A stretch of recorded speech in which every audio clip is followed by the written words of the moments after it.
Please come forward. Your best is still to come. Greater days are ahead of you.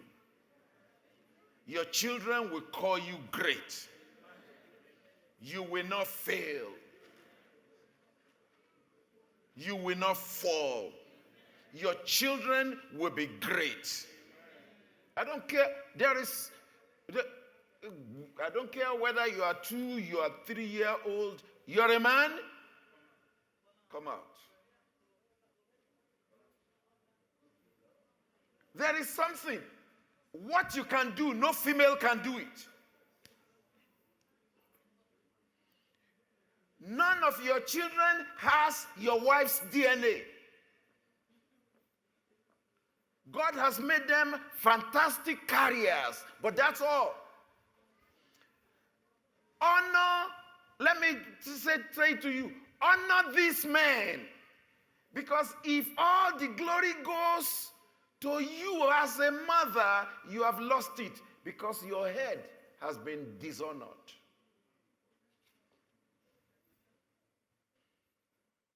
I said in the first service, the mother of Jabez, because of the pain she went through, called her son pain. Same thing happened. Look at it all through. When Rachel was going to give birth, she gave her son a bad name, pain. Women, please,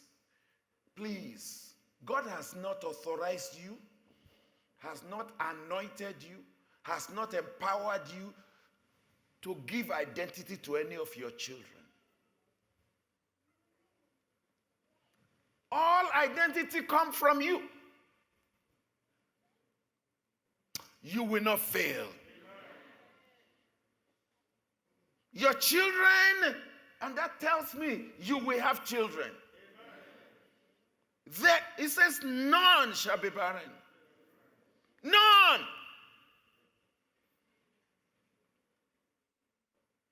Your children will call you blessed. I challenge the church in the first service, and I will say it again. Love you. Isaac blessed Jacob, not because Jacob was smart, but because he brought a gift to a father. And all of you, give a gift to your father. Don't just say, don't mind him. He was there. Was what? It was what? And if you yield, there is an elder's proverb. It says, the guy that points to his father's house, my father's house is that way. He says, it's a bastard. He stands and says, this is my house. Your children will be proud of you. Please, I beg you. If your children are not around, call them, pray for them. When a snake, no matter how tiny it is, if it bites and the poison is not taken care of, what will happen? Disaster. The power of life and death is in your mouth. It's not in your wife's mouth. Actually, the life of your wife is in your hand. Did you hear me? The blessing of your wife is in you. Some of you have been hurt by your wife. I beg you, forgive. Because even when you don't say anything, you are a spirit. It's working. Next year, your life will have taken a quantum leap. You will be healthy. Some of you, you have aspiration. You are saying, next year. When I said next year, some of you, all you saw was Mercedes-Benz.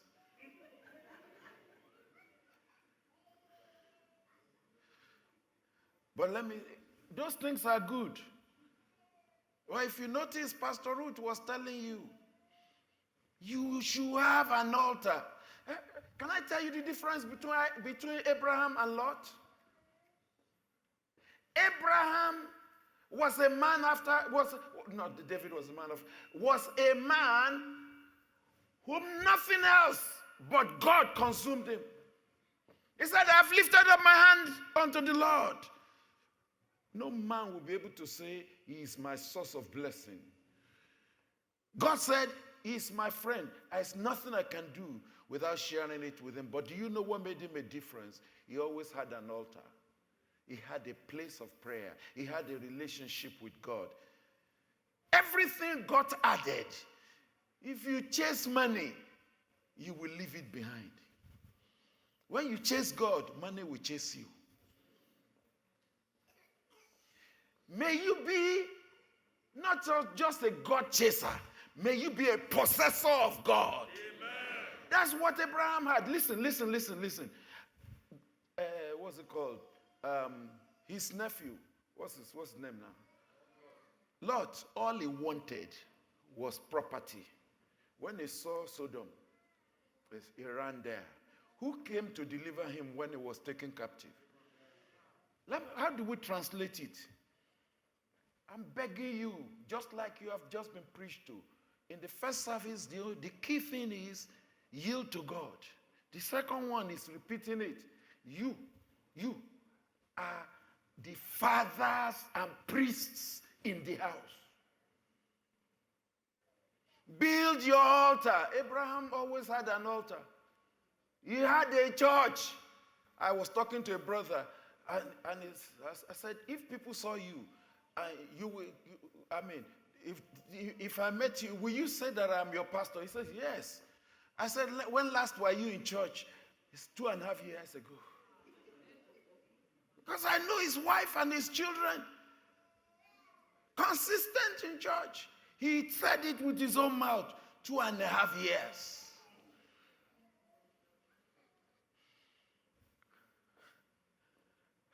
Let me tell you this. Lot was busy building houses and things. Abraham, every time he built, altar first. May God be your first priority.